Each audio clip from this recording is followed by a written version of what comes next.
I have a Maytag 5000 series dryer that runs great but won't heat up. Before you go changing parts, you will need to test a few things on the unit at the heater box. I have linked a diagram below of the fuses and thermostats to check for continuity. If any one does not have continuity, then replace it because it's bad. You also need to check the heating element. If it were the white thermal fuse, the dryer would not run at all, so count that out, and it could be the board, but we will get into that if you do not find anything else wrong first.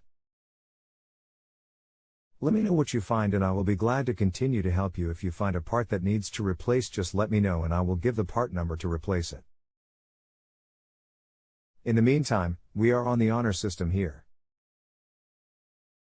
After rating/voting for my service, you will be sent an email with a link that will allow you to get back to me for any follow-up questions free of charge. Please know, I have nothing to do with your payment to the site and did not receive that money.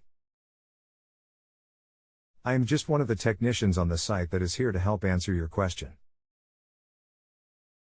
Note: please read. When you rate/vote my answer, you have to click on the star vote/rate system at the top of your screen. Thank you. Tips are not expected but are greatly appreciated. Sorry, here is the diagram I referred to in the initial response. Click here. Thank you, that's what I was thinking too. I have it all apart and my wife is picking up a meter on her way home from work today so we can test the parts you mentioned. Unfortunately, I am disabled, so I have to explain to my wife how to do it. I told her that salesman she spoke to didn't know what he was talking about when he said it was the thermal fuse because it runs fine. We will test it tonight and let you know what we find. My wife has a bad habit of not emptying the lint trap. Yeah, it prob just got stopped up and blew the high limit fuse. Very common. Let me know and thanks for the rating. Hey Joel, my wife just tested the fuses and they look good. The heating element is reading high, but she isn't sure if she is using the meter correctly. She doesn't see any breaks in the coils but did find this piece broken, not sure if it has anything to do with it. If the heater has continuity, it's fine. However, because of that is broke off, it could be grounding against the metal casing. Put on lead on one of the element plugs and one on the metal case of the heater box. If it has continuity, that is the problem. The heater is grounding out. She thinks she did it the way you said, but she is saying there is no continuity, but I think you are right that it may be hitting the heater box causing it to short out. That is very possible. Even if it's not, it will need to be replaced, as it will eventually do that. After all, it will shake when it's tumbling and that heater coil will be bouncing all over. So change that, and if it does not help, let me know and we will go from there. But I am going to say that is a good possibility of what is happening. Thank you, Joel. I really appreciate your informative response and how fast you are. We are having a problem with our refrigerator. It makes ice great and dispenses ice no problem, but the water won't come out anymore. One morning my wife said there was like an icicle coming out of the water side. I am not sure if you can answer this, or do I have to start a new thread? Sucks being disabled and bedridden, but I have a great wife that takes great care of me and is willing to get her hands dirty. I ordered a new heating element online along with the 2 other parts that go into the heater box. I figured already taking apart might as well replace it all. Yes, unfortunately that is a different unit, so the toes on the site will not allow me to answer that. You will have to start a new request, and if you want me to answer, which I will be more than happy to do, just request me when you do. Click here and just enter the new info. Thank you.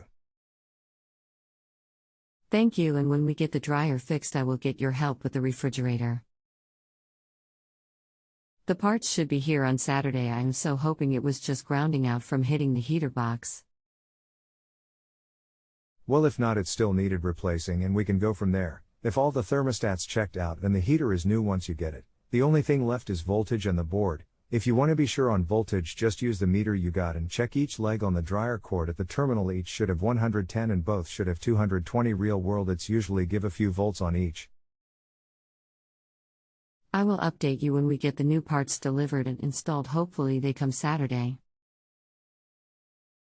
Thanks again. You are welcome. Hey buddy, I just got the parts delivered today. I had a DRS appointment this morning and had to go to pharmacy for prescription, so not sure if my body will allow me to put it all back together tonight as I am in a great deal of pain. I can only do so much sitting or standing during the day due to my disability. I sure hope this solves the problem. Does it matter which end of the thermostat and high limit switch the wires connect to? I took pictures but just want to make sure I am doing it correctly. If it isn't these three parts, then I am thinking it is the block where the plug connects to. I can't think of any other reason why it wouldn't heat up. Sucks being disabled, but I try to stay positive and live the best I can. Thank you again.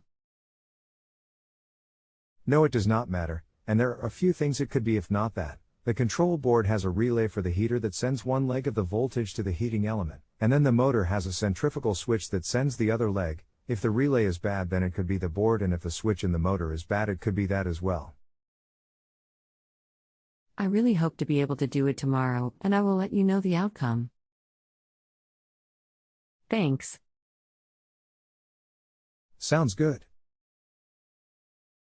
Joel, those other parts you mentioned that could be bad with the dryer still operate but not heat if they are bad. Let's just hope it's because of that broken piece that holds the coil to the metal board. Yep, it would. I put in the new parts but still doesn't get hot. The heating element they sent me was one of those universal ones that is guaranteed to fit, but it doesn't. It is a tight fit into the heater box, but then the heater box is so swollen that it does not fit back into the back of the dryer. I had it all hooked up and just laying there and tried it, but it didn't get hot, so I put in the old element with that bro piece back and hooked everything up, and it produced a big white spark. The dryer kept spinning but still no heat. I think it is time to call in a professional. Do you know what a house call usually runs to diagnose the problem? I called a repairman. He immediately said it was a heating element and guaranteed me it would fix the problem. He charged me $250 to put in a new one, and the dryer still didn't get hot. Then he said it was the thermal fuse, so even though I told him if it was the thermal fuse the dryer wouldn't turn on at all, he replaced that as well, but still no heat. Then he replaced the other two parts on the heater box and still no heat. He said the dryer can't be fixed and he can sell me a used one he has for $400 after I already paid him $250 for the so-called guaranteed repair. I gave him a check for the $250 and told him to get out of my house, but he wanted another $100 for putting in the other fuses, but took back out after discovering they didn't work. I told him no way, and if I wasn't disabled he would have a problem on his hands. So now I am out over $250 and still no working dryer. I told my wife what you said about the motor board being bad, so she took off the top of the machine and it gave us directions on how to put it into diagnosis mode. It came up with code F31 according to the sheet. That means low voltage could be the plug isn't all the way into the wall or a bad relay on the motor board.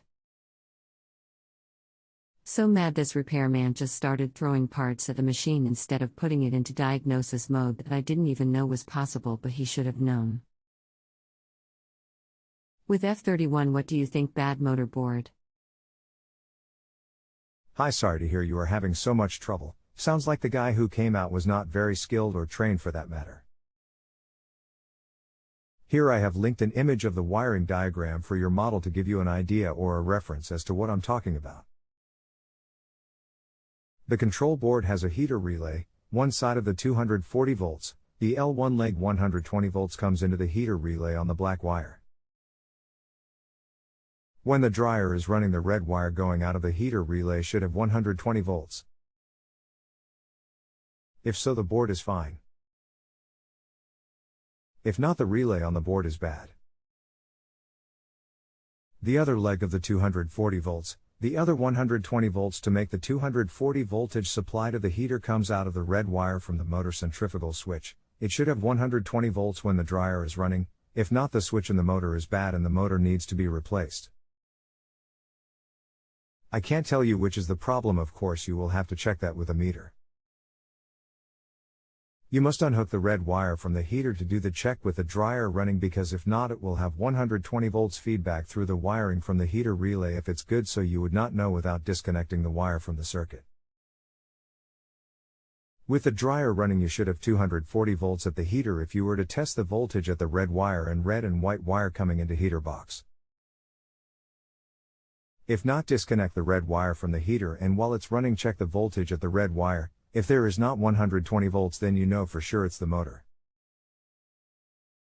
Here is the wiring diagram, click here.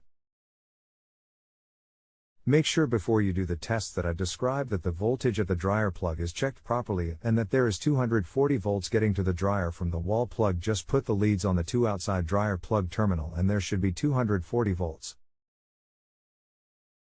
If you have a home improvement or appliance question and want to chat with an expert now, visit justanswer.com/YTHI.